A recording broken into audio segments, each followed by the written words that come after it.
নির্বাচনের মাত্র এক সপ্তাহ আগে আকস্মিক মৃত্যুতে শেরপুর জেলা জুড়ে নেমে এসেছে শোকের কালো ছায়া। শেরপুর ৩ শ্রীবর্দী ঝিনাইঘাটি আসনে জামায়াত ইসলামী মনোনীত স্বতন্ত্র প্রার্থী নুরুজ্জামান বাদলের অকাল মৃত্যুতে শোকস্তব্ধ তার রাজনৈতিক সহকর্মী ও সাধারণ মানুষ।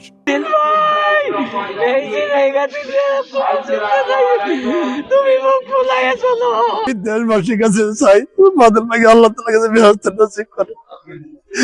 রাতে যে উনি মারা গেছে, আমার কাছে মনে হয় যে পৃথিবীটা শূন্য হয়ে গেল। আমরা সকলে তার জন্য শুভকামনায় ছিলাম। হঠাৎ করে তার মৃত্যু হওয়ায় আমরা গভীরভাবে শোকাহত।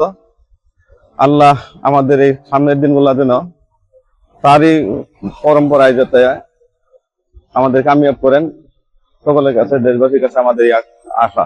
এই পরিস্থিতিতে ওই আসরে নির্বাচনী কার্যক্রম স্থগিত করেছে নির্বাচন কমিশন। ৩ ফেব্রুয়ারি রাত 10টার দিকে হঠাৎ শ্বাসকষ্টজনিত সমস্যায় গুরুতর অসুস্থ হয়ে পড়েন নুরুজ্জামান বাদল। তাৎক্ষণিকভাবে তাকে প্রথমে শ্রীবর্দী উপজেলা স্বাস্থ্য কমপ্লেক্সে নেওয়া হয়। সেখানে অবস্থার উন্নতি না হওয়ায় চিকিৎসকরা তাকে দ্রুত ময়মনসিংহ মেডিকেল কলেজ হাসপাতালে নেওয়ার পরামর্শ দেন। পারিবারিক সূত্রে জানা গেছে ৪ ফেব্রুয়ারি দুপুর 2:30 শেরপুর পৌর ঈদগাহ মাঠে প্রথম জানাজা এবং বিকেল 5টায় শেরপুর সরকারি কলেজ মাঠে দ্বিতীয় জানাজা অনুষ্ঠিত হবে। জানাজা শেষে তাকে পারিবারিক কবরস্থানে দাফন করা হবে।